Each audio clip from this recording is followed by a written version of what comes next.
Transformers, more than meets the eye. Autobots wage their battle to destroy the evil forces of the Decepticons. Hello everybody, this is Toys R Us. For this special figure showcase, we're going to be looking at the 1985 Decepticon Shockwave. This guy is one of my all-time favourite figures. I don't know what it is about him. I just think it's absolutely fantastic. I think one of the biggest things about it is the fact that I wasn't lucky enough to have one of these when I was a child. I don't ever remember seeing them in the UK at all, but I have been reliably told that there were some MB variants, so the box had MB on them, that did make it into the UK, but I never got to see one, unfortunately. What we're going to do with this video then, we're going to have a look at him in both of his modes to help you decide how you want to display him. I'm actually lucky enough to know that this one is working. I've literally just tested him before I've decided to do this video, so we're going to see him working both of the different sound effects. I'll point out things that you need to be aware of and show you a couple of the differences between the KO as well. And then also I'm lucky enough to have one in the box now, so we can have a look at the fantastic artwork and battle scene on the back of that. Let's just move some of these out of the way or rest them down safely so we can start off with looking at the robot. So it might not be official, but he is definitely believed to be the first figure that was released in 1985. And he's just stunning. You've got some lovely translucent plastic on his chest, in his fist and on his gun there. These legs are all die cast and so are the toes. And there's some more metal parts inside as well, including the ratchets. So there's a couple of things about this figure. Some things that are really good, some things that are really bad.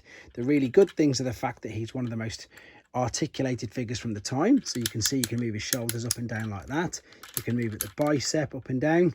You've even got a knee tilt, and I suppose with certain positioning you can position the toes, even though it's part of the transformation process as well, to balance.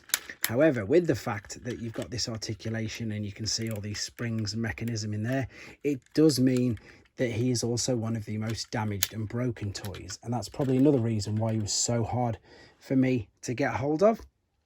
Sometimes with the weight of the torso, it literally just crashes down into the knee, so that will straight away shatter the plastic there and at the top of his hips, which obviously isn't the greatest. And then we've also got the fact that he's got the rubber hose at the back. That can obviously just literally disintegrate with it being rubber. And this is a huge battery pack, and this is where all the sounds come from. The battery actually goes in here, so there's a battery cover that could be missing. But yeah, there's just so many things, unfortunately, for this guy that can go wrong with him. What we're looking at here, funnily enough, you see there's a rub sign there. This is the rub variant. So the ones that were released just previously beforehand did not have the rub sticker on the side of the chest there. So I'll show you both again. There's no real difference in the toy. You've just got the difference in the fact that there's no rub sign there in his chest, whereas there is there. Something else to definitely look out for, because there's so many KOs of these out now, is the screws. So you can see all the screws on here. They're nice and black. That one's a bit corroded, so you can't really tell, but they are black screws. If you're seeing ones with silver screws in, that is definitely a KO. The other thing as well is that's brilliant about this figure, and I suppose it makes it, in fact, it's the most distinguished Decepticon for this particular reason. If you look at his sticker there, you can see there's just a faint purple line just around the logo, and he's the only G1 figure that sports that particular sticker. There we go. He's brilliant. I'm just going to, in fact, I'm going to move him over here nice and safe just in case. Oh, see, exactly there. That was probably a good example for you to see how the legs can just unfortunately sometimes cave, and I'd rather you see it while it's under control and he's on carpet.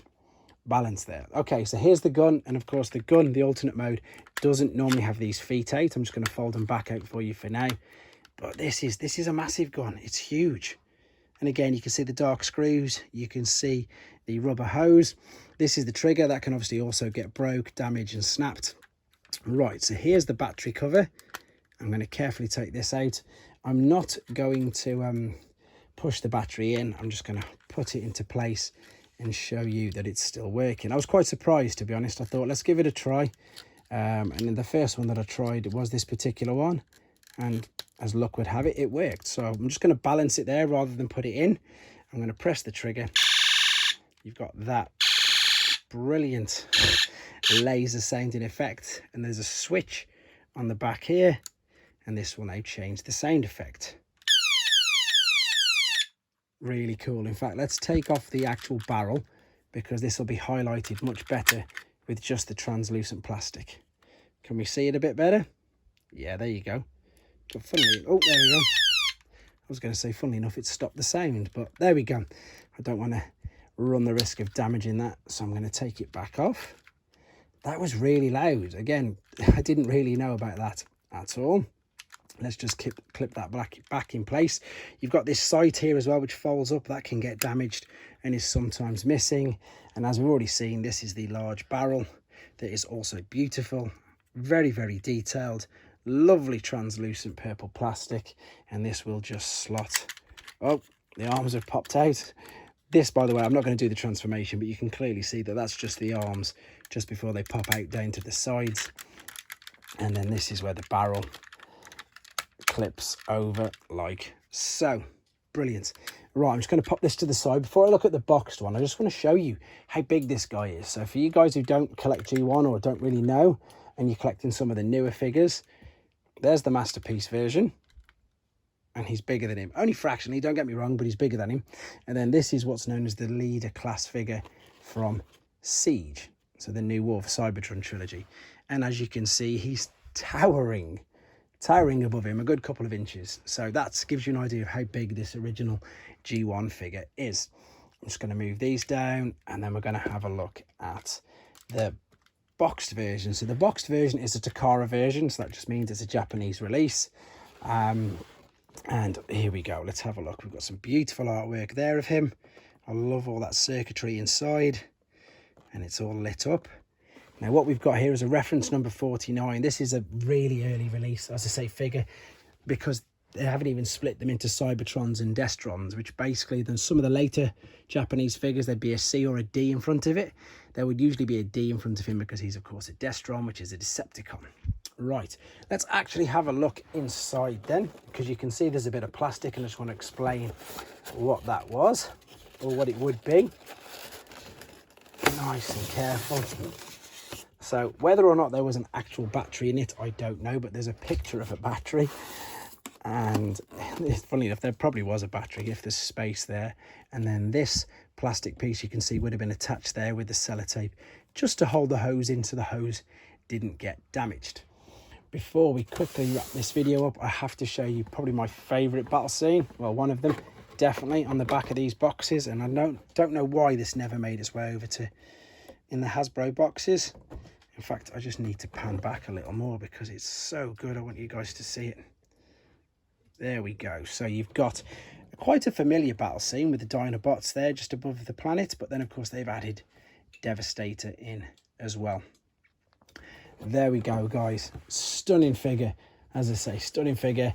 You can get KO versions of him, which I have heard good things about. So if you aren't able to find one of the original ones, you can still find one that I believe does all the same things. But if you're after an original one, you're after the dark screws. And yeah, hopefully this helped with your decision whether you wanted to get one or not. Hopefully you can tell by my voice, he's easily one of my favourite figures of all time. He's absolutely brilliant.